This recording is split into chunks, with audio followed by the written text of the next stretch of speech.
नमस्कार किसान साथियों, कैसे हैं आप। उम्मीद करता हूं बहुत ही बढ़िया होंगे। किसान साथियों, आज की वीडियो में हम बात करेंगे सोयाबीन की फ्लावरिंग स्टेज में भूल कर भी आपको यह 5 गलतियां नहीं करनी हैं।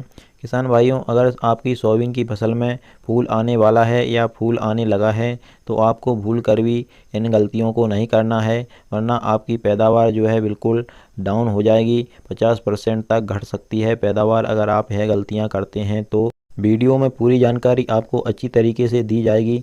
उससे पहले किसान भाइयों, हमारा आपसे निवेदन है, अगर आपने अभी तक हमारे चैनल को सब्सक्राइब नहीं किया है तो जल्दी से चैनल को सब्सक्राइब कर लीजिए, क्योंकि इसी प्रकार की जानकारी आपको रोज़ाना हमारे चैनल के द्वारा मिलती रहेगी। किसान भाइयों, अब आपकी सोयाबीन की फसल में फ्लावरिंग स्टेज चल रही हो, फूल आने वाला हो या फूल आने लगा हो, तो उस समय पर आपको यह गलतियां नहीं करनी हैं।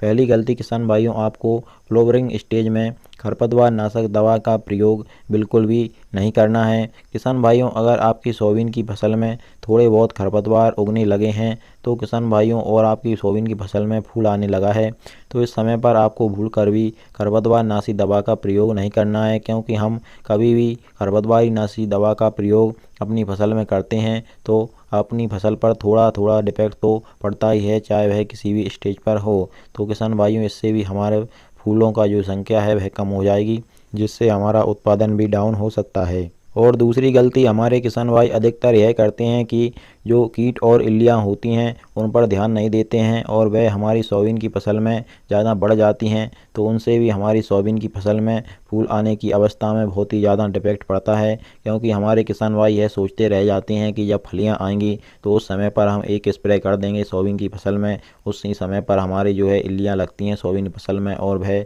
फलियों को खाती हैं। तो किसान भाइयों, ऐसा कुछ नहीं है। आपको सोयाबीन की फसल में समय समय पर निगरानी करना बहुत ही ज़रूरी है। जब भी थोड़ा बहुत ही इल्लियों का या कीटों का प्रकोप अपनी सोयाबीन की फसल पर दिखे तो उस समय पर किसान भाइयों, आपको तुरंत कीटनाशक का प्रयोग करके कीटों से मुक्त अपनी सोयाबीन की फसल को करना बहुत ही ज़रूरी होता है। और ख़ासकर फूल आने की अवस्था में तो बहुत ही ज़रूरी है, आपको एक कीटनाशक का एक स्प्रे करना बहुत ही ज़रूरी होता है। और किसान भाइयों, तीसरी गलती हमारे किसान भाई अधिकतर यह करते हैं कि वह सोचते हैं कि बरसात के दिनों में सोयाबीन की फसल को सिंचाई की आवश्यकता नहीं होती है। लेकिन किसान भाइयों, अगर लंबे समय तक आपके क्षेत्र में बरसात बारिश नहीं होती है तो किसान भाइयों, फ्लावर स्टेज में सोयाबीन की फसल में को एक सिंचाई की आवश्यकता बहुत ही ज़रूरी होती है। अगर इस समय पर आपके क्षेत्र में बारिश ना हो लंबे समय तक तो आपको सिंचाई करनी चाहिए।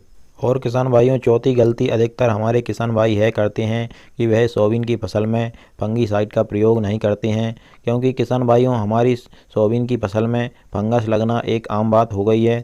कई तरह की बीमारियों के साथ साथ फंगस भी लग ही जाता है, जैसे सोयाबीन की फसल में पीलापन आने लगे, जड़ सड़न रोग आ जाए और इसके कारण से फंगस भी आ ही जाता है। तो किसान भाइयों, हमारी सोयाबीन की फसल में एक बार फंगीसाइड का प्रयोग करना बहुत ही ज़रूरी होता है। क्योंकि अगर हम सोयाबीन की फसल में फंगीसाइड का प्रयोग नहीं करेंगे तो और हमारी सोयाबीन फसल में फंगस आ जाएगा तो उससे फूल सड़ सकते हैं, झड़ सकते हैं, ऐसी बीमारियां भी लग सकती हैं, जिससे भी हमारा उत्पादन बिल्कुल डाउन हो सकता है। तो एक बार आपको फ्लावरिंग स्टेज आने से पहले सोयाबीन की फसल में फंगीसाइड का प्रयोग जरूर करना चाहिए। और पांचवी गलती हमारे किसान भाई यह करते हैं कि सोयाबीन की फसल में फ्लावरिंग स्टेज होने पर फूल आने पर टॉनिक का प्रयोग कर देते हैं। तो यह गलती भी आपको बिल्कुल नहीं करनी है। अगर आप अपनी सोयाबीन की फसल में टॉनिक का प्रयोग करना चाहते हैं तो फूल आने से पहले 5 से 7 दिन पहले आपको टॉनिक का प्रयोग करेंगे तो इससे आपको ज़्यादा फायदा होगा। क्योंकि किसान भाइयों, फूल आने के बाद में अगर आप टॉनिक का प्रयोग करते हैं तो इससे आपके जो पैसे हैं बिल्कुल बर्बाद जाएंगे, इससे कोई फ़ायदा नहीं होगा और टॉनिक भी बेस्ट जाएगा। तो किसान भाइयों, अगर आप टॉनिक का प्रयोग करना ही चाहते हैं तो फूल आने से 5 से 7 दिन पहले करें, बाद में बिल्कुल भी ना करें। तो किसान भाइयों, आज की हमारी जानकारी आपको कैसी लगी। अगर अच्छी लगी हो तो वीडियो को लाइक और चैनल को सब्सक्राइब जरूर करिएगा। और आपके कोई भी सवाल हो तो आप हमें कमेंट सेक्शन में ज़रूर बताइएगा।